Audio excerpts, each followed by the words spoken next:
Ice cream এমন একটি খাবার যা আমাদের ছোট থেকে বড় সকলেরই কিন্তু ভীষণই পছন্দের। আর এই আইসক্রিম যদি হয় বাড়িতে তৈরি তাহলে তো কোনো কথাই নেই। দোকানের আইসক্রিম কিন্তু খেতে আর ইচ্ছে করবে না একবার যদি আপনি এই আইসক্রিমের রেসিপি বাড়িতে তৈরি করে খান। এই গরমের হাত থেকে শরীরকে একটু স্বস্তি দিতে এই ড্রাই ফ্রুটস দিয়ে আইসক্রিমের রেসিপি কিন্তু বাড়িতে খুব সহজেই আপনারা তৈরি করে নিতে পারেন আমার মতো। এই আইসক্রিম যদি আপনারা একবার বাড়িতে তৈরি করে খান তাহলে দোকানের আইসক্রিমের কথা একেবারেই ভুলে যাবেন। বাড়িতে কিভাবে এই আইসক্রিমের রেসিপি তৈরি করবেন সেটাই আজ আপনাদের সঙ্গে শেয়ার করব খুবই কম উপকরণে। তাহলে চলুন দেখে নেওয়া যাক আজকের এই আইসক্রিমের রেসিপি। আজকের এই আইসক্রিমটা তৈরি করতে লাগছে বেশ কিছুটা ড্রাই ফ্রুটস আর নিয়ে নিয়েছি হাফ লিটার টোন মিল্ক। আমি এখানে প্যাকেটজাত দুধ ব্যবহার করছি, আপনারা চাইলে গুঁড়ো দুধ দিয়েও এই রেসিপিটি তৈরি করতে পারেন। প্রথমে দুধটাকে আমি খুব ভালো করে জাল করে নেব। এদিকে দুধটা হতে হতেই একটি পাত্রে কিছুটা ড্রাই ফ্রুটস আমি নিয়ে নিয়েছি, কাজু কুচি, আমন্ড কুচি। এটাকে আমি 2 থেকে 3 মিনিট খুব ভালো করে ড্রাই রোস্ট করে নেব। আপনারা চাইলে কাজু এমনিতেও ব্যবহার করতে পারেন, তবে ভেজে নিলে এর টেস্ট আরেকটু বেশি বেড়ে যায়। এখানে দুধটা কিন্তু আমার দেখুন জাল হয়ে গেছে। এখানে 5 থেকে 7 মিনিট পর আপনাদের সঙ্গে শেয়ার করছি। আমি এখানে হাফ লিটার দুধ নিয়ে নিয়েছিলাম আর দুধটাকে খুব ভালো করে জাল করে গাঢ় করে নিয়েছি। মানে যতটা দুধ নিয়েছিলাম ঠিক তার হাফটা পরিমাণে করে নিয়েছি জাল দিয়ে। এখন এখানে মিশিয়ে দিচ্ছি গুঁড়ো দুধ। গুঁড়ো দুধটা খুব ভালো করে দুধের সঙ্গে মিশিয়ে নেব। আর এখানে আমি 5টা আইসক্রিম তৈরি করব, সেই পরিমাণে কিন্তু দুধটাকে রেডি করে নেব। আর এদিকে আরেকটি পাত্রে দিয়ে দিচ্ছি চিনি। চিনিটাকে আমি ক্যারামেল করে নেব, তাতে করে আইসক্রিমের কালারটাও কিন্তু খুব সুন্দর আসে। এটাকে কীভাবে ক্যারামেল করছি চলুন দেখে নেওয়া যাক। প্রথমে একটি পাত্রের মধ্যে চিনিটাকে আমি দিয়ে রেখেছি, কোনোভাবেই কিন্তু এটা নাড়াচাড়া করব না। 1 থেকে 1.5 মিনিট রাখার পরে চিনিটা অটোমেটিক কালার আসতে শুরু করবে, তখন একটি খুন্তি বা স্প্যাচুলার সাহায্যে এটাকে খুব ভালো করে নাড়াচাড়া করে মিশিয়ে নিতে হবে। দেখুন সম্পূর্ণ চিনিটা কিন্তু গলে গেছে। আর এখানে দিয়ে দিচ্ছি সামান্য জল। 1 কাপ পরিমাণে জল এখানে আমি নিয়ে নিয়েছি, সেটাকে অল্প অল্প করে 3 বারে দিয়ে দিলাম। এদিকে দুধটা কিন্তু অনেকটাই ঘন হয়ে এসেছে। আর এখন এখানে আমি মিশিয়ে নিচ্ছি 2 চামচ পরিমাণে কর্নফ্লাওয়ার জলে গুলিয়ে নিয়েছি। একসঙ্গে কিন্তু পুরো কর্নফ্লাওয়ারটা দিচ্ছি না, অল্প অল্প করে দুধের সঙ্গে খুব ভালো করে মিশিয়ে নিতে হবে। এতে করে কিন্তু দুধটা খুব তাড়াতাড়ি আরও গাঢ় হয়ে যাবে। সমস্ত কর্নফ্লাওয়ারটা যদি একসঙ্গে দিয়ে দিই তাহলে একবারে কিন্তু জমাট বেঁধে যেতে পারে, সেজন্যই অল্প অল্প করে খুব সাবধানে কাজটা করে নিতে হবে। এখানে গ্যাসের ফ্লেমটাকে কিন্তু আমি অফ করে দিয়েছি। আর পাত্রের চারপাশ থেকে যে সরটা রয়েছে সেটাকেও কিন্তু আমি খুব ভালো করে মিশিয়ে নিয়েছি। আর এখন ড্রাই রোস্ট করে নেওয়া ড্রাই ফ্রুটসগুলো একটু সামান্য গুঁড়ো করে নিয়েছি, সেটা দুধের সঙ্গে খুব ভালো করে মিশিয়ে নেব। এখানে আমি কাজু আর আমন্ড কুচি ইউজ করেছি, আপনারা চাইলে আপনাদের পছন্দ মতো ড্রাই ফ্রুটস এখানে ইউজ করবেন। এখানে দিয়ে দিচ্ছি কিছুটা পরিমাণে কিশমিশ কুচি, কিশমিশটাকেও আমি কুচি করে কেটে নিয়েছি। সমস্ত ড্রাই ফ্রুটসগুলো দিয়ে খুব ভালো করে দুধের সঙ্গে মিশিয়ে নিলাম। আর এটাকে এভাবে এখন একটু ঠান্ডা করে নিয়ে এর মধ্যে দিয়ে দিচ্ছি ক্যারামেল। ক্যারামেলটা দিলে খুব ভালো করে কিন্তু মিশিয়ে নিতে হবে। সমস্ত ক্যারামেলটা দিয়ে দেওয়ার পরে খুব ভালো করে মিশিয়ে নিয়ে আবারও এটা 2 থেকে 3 মিনিট খুব ভালো করে জাল করে নেব।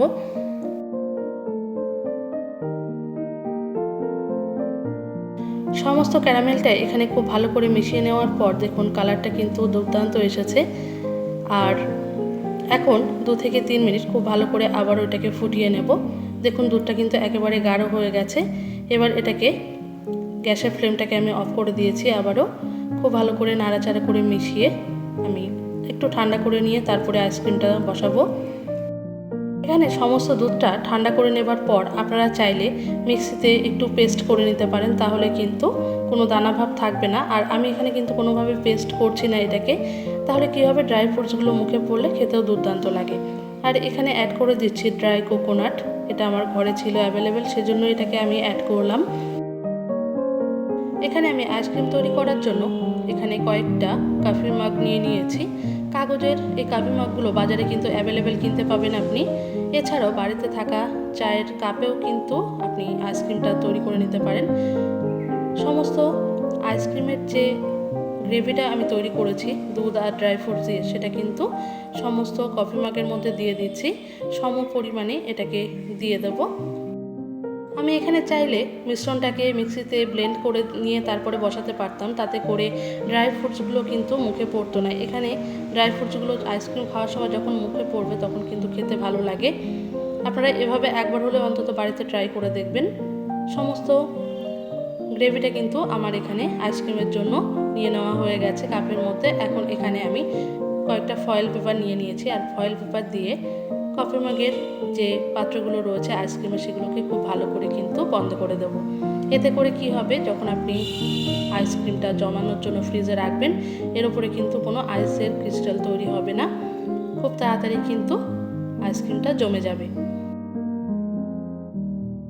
এখানে আইসক্রিম হওয়ার জন্য কিন্তু এই পাত্রগুলো একদম রেডি। তার আগে একটু কাজ রয়েছে। এখানে ফয়েল পেপারটাকে একটু ছুরি বা কাঁচির সাহায্যে কেটে দিচ্ছি, আর এখানে আইসক্রিমের কাঠিটাকে একটু লাগিয়ে দেওয়ার চেষ্টা করব।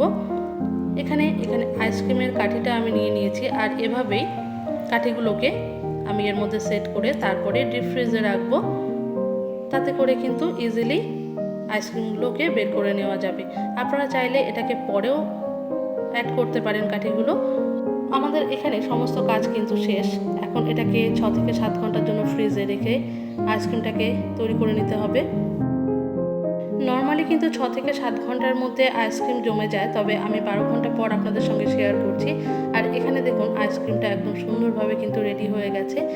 ফ্রিজে রাখতে একটু অসুবিধার কারণে আমি কাঠিগুলোকে বের করে নিয়েছিলাম, আর পেপারগুলোকে এখন খুলে আপনাদের সঙ্গে আমি দেখিয়ে দিচ্ছি। দারুণ সুন্দর কিন্তু আইসক্রিমটা সেট হয়ে গেছে। এবার এটাকে সার্ভ করে দেখাবো। ইজিলি কিন্তু একটি ছুরি বা কাঁচির সাহায্যে আপনারা এটাকে এভাবে ভেতর থেকে ঘুরিয়ে একটু প্রেস করলে কিন্তু আইসক্রিমটা খুব সহজেই বাইরে বেরিয়ে আসবে।